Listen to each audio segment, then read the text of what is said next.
Hey folks, how you doing? This is Timothy Harmon from the Jefferson County Jural Assembly. It's still March 2018. It's still a beautiful day outside. We got about 3 inches of snow last night. I love snow myself. I understand something about that in that as a minister, I've always understood that we reap what we sow.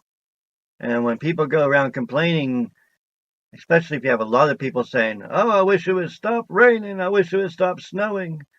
And then you turn around and end up with a drought because God makes it stop raining and He makes it stop snowing.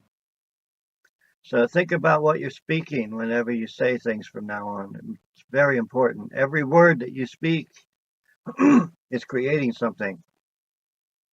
Today I want to talk about the Titles of Nobility Amendment. It was created in the year 1810, ratified in the year 1819 when Virginia finally ratified it. The British tried to stop this amendment from being ratified. Thus, they had the War of 1812.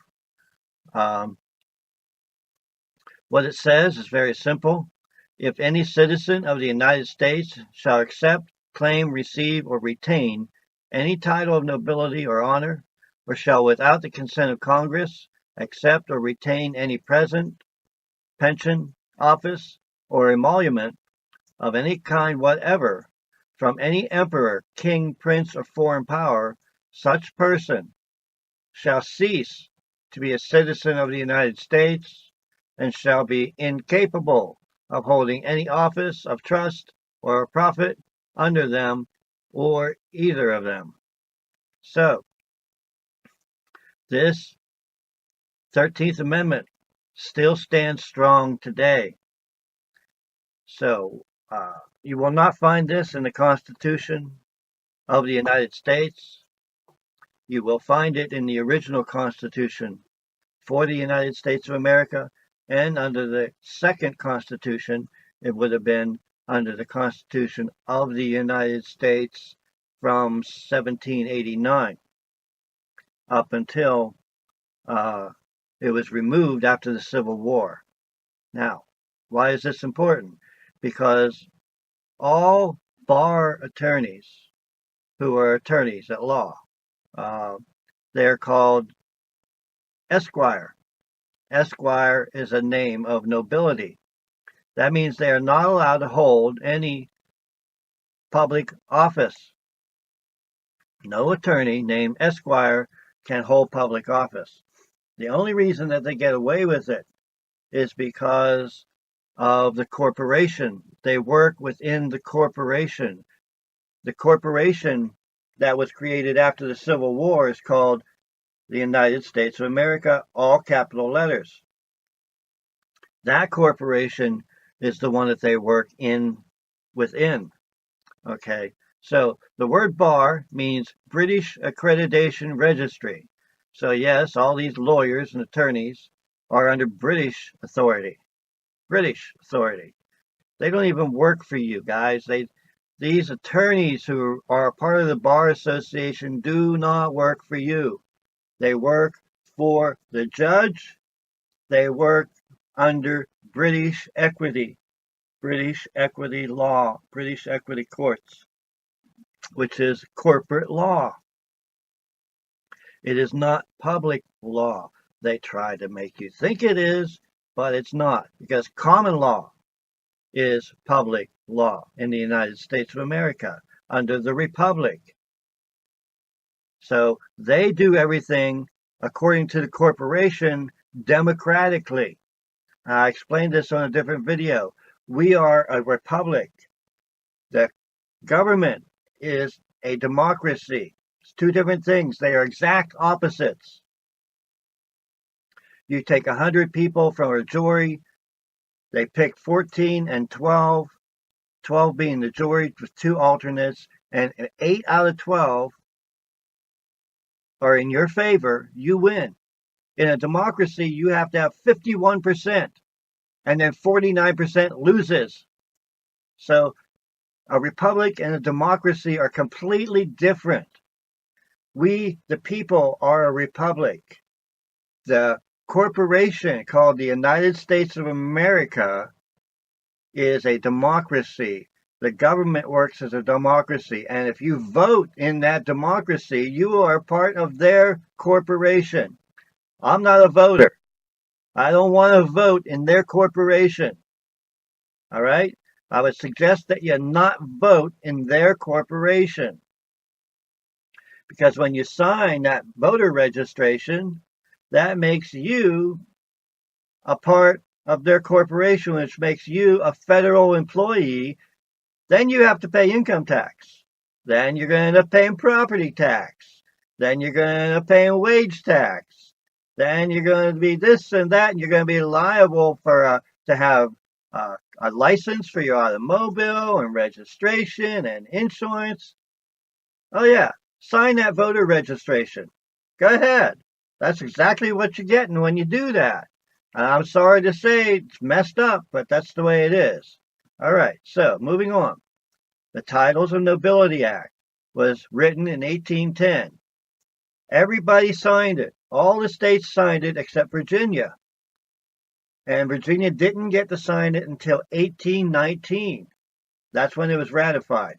So it became law that nobody with a title could hold public office. What's that mean? Obama was an attorney. Clinton was an attorney. You hearing this? These guys are not allowed to hold public office. But they didn't hold public office. They hold corporate office. All right? They were not the president of the United States sovereign. They were a president of the corporation. There are 3 constitutions. 3. The original Constitution is sovereign, called the Constitution for the United States of America. And then there's 2 more. The second one was built so that we could do business in commerce with the British at sea, because we needed to do that. Okay, and it was called the Constitution of the United States. Then they did a 3rd Constitution, and they took out the 13th Amendment. And it's in all capital letters, called the Constitution of the United States of America. And it is corporate. And it has nothing to do with the people who live on the land. Nothing whatsoever. But if you're a voter, hey, that's you. You are under that Constitution. So think about what I'm saying. You made a contract with the devil. All right? With Babylon the Great. That's what you did. All right? So you can change that. Go to my website. I got paperwork right there. You can look stuff up. You can figure it out. SovereignChurchOfRefuge.org or Jefferson County Jural Assembly.org. And when you go there, you're going to be able to find the information that you need to make yourself free. Because I'm sure you want to be free. All right. So another thing that I'm going to mention. After the Civil War, what happened was Abraham Lincoln was an attorney. He was a lawyer. He wasn't allowed to be president of the United States sovereign. That's why the southern states got so upset. It wasn't over slavery. It was over British tariffs and the fact that Lincoln was an attorney. So Lincoln, who was the president of the corporation, but not of the sovereign United States. So Lincoln turned around and what he did was he declared martial law. Well, he wasn't really allowed to declare martial law against the sovereign people. And martial law has never been declared against the sovereign people, the civilians, but only against people in the corporation, against federal employees, against U.S. citizens, against a resident of a state, a resident of a state of a state. So think about this. Understand what's going on. In order to be free, you need to record your deeds on the land. at the local courthouse. Record your deeds and authenticate your birth certificate. All right?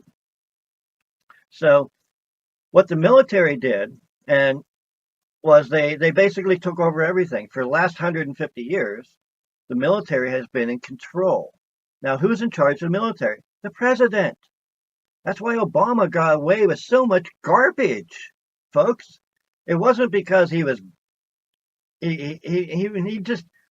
It's the way that the corporation is set up, and the only way out of that is to get out of the corporation. All right. So you have the Army Field Manual. This is Field Manual 27-5, 1943, paragraph 12C. And again, it says that in 1947 edition, paragraph 12C, page 20. The Field Manual states, the supervision of the bar is under military control. So the bar on all the bar is under military authority. So who's controlling everything? It's the military. You're going into an admiralty court.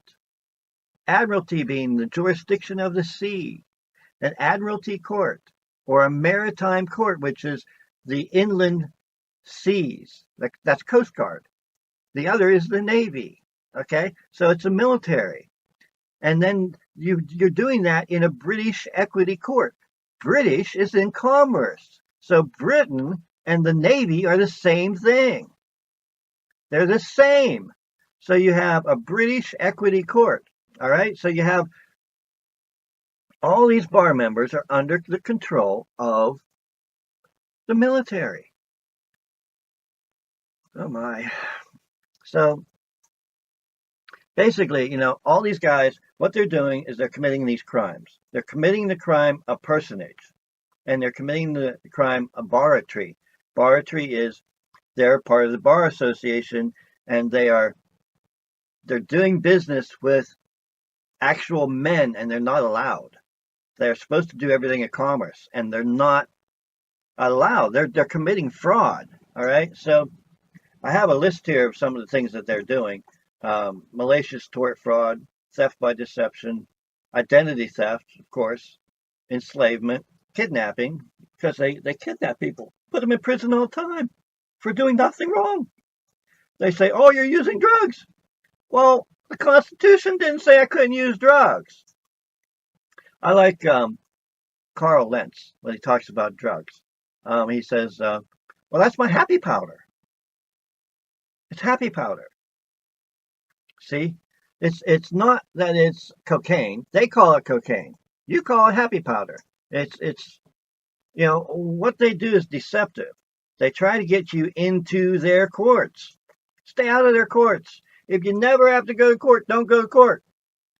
Make up the paperwork before you ever get there and tell them you're not a part of their corporation, so you don't have to go to court. Do the same thing with the IRS. Never go into a federal building. You make them come to you. If they want something, you make them come to you. Tell them I'll meet you at the local courthouse where it's public property. Don't go into their courts. You walk onto that federal property, you're in their jurisdiction. You walk into the United Nations building in New York City, you're in the United Nations. Folks, you have to understand jurisdiction. So I'm going to get out of here now. I hope that you've learned something, and I hope you have a wonderful day.